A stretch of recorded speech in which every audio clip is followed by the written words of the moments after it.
Hi everyone, and welcome to a very smoky Windrider farm. The Canadian wildfire smoke is blanketing our farm right now, and the air is a bit unhealthy to breathe, but we wanted to record this video to show you one of our latest experiments. What we're doing is performing an experiment on some of our tomato plants using two different organic granulated fertilizers. We're doing a side-by-side comparison, mixing tomato tone into one bed and Dr. Earth's into another to see which one performs better. Now, we've been using tomato tone for many years, and we found it to be a very good tomato fertilizer.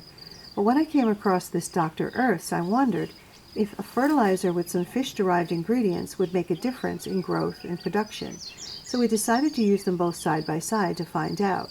So the variety of tomato we decided to use for this experiment is the Early Girl Hybrid tomato because it matures in just 50 days.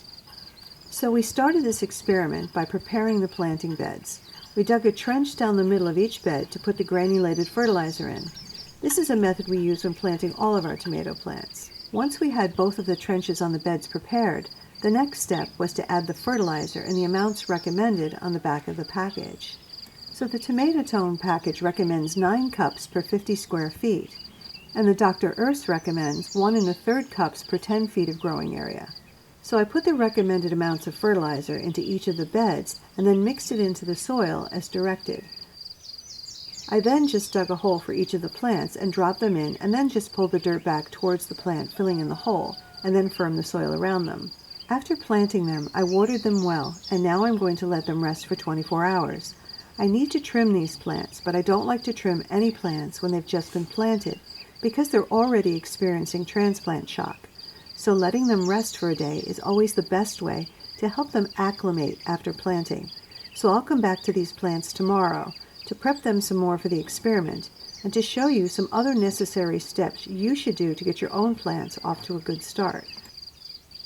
So it's been 24 hours and the wildfire smoke has gotten worse.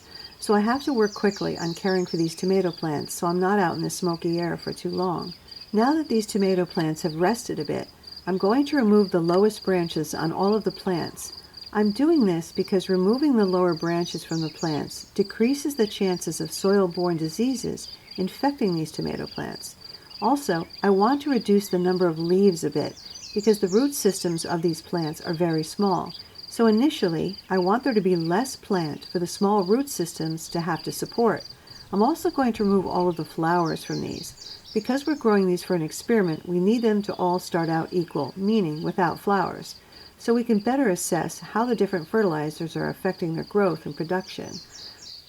Another thing we'll be doing today to help these plants is mulch them with straw to help the soil retain moisture. And lastly, we'll water the plants in well, which is always an important step after trimming your plants. We still have some more trimming to do on the tomato plants, but the wind has started pushing in more of the wildfire smoke, so we'll have to stop now and finish up tomorrow. So we're back again to another smoky day on the farm, and it's been 24 hours since we trimmed the plants, and they've had a chance to rest. We'll finish trimming off any bottom leaves and a few higher up on the stem that are not looking so good, and then we'll be done trimming for a while. Some of you may be wondering why we keep waiting 24 hours in between planting and trimming. And it's because the little tomato plants with the tiny root systems can become very stressed if you try to do everything at once. So we work very hard not to stress them. And you will find this to be true when growing your tomatoes.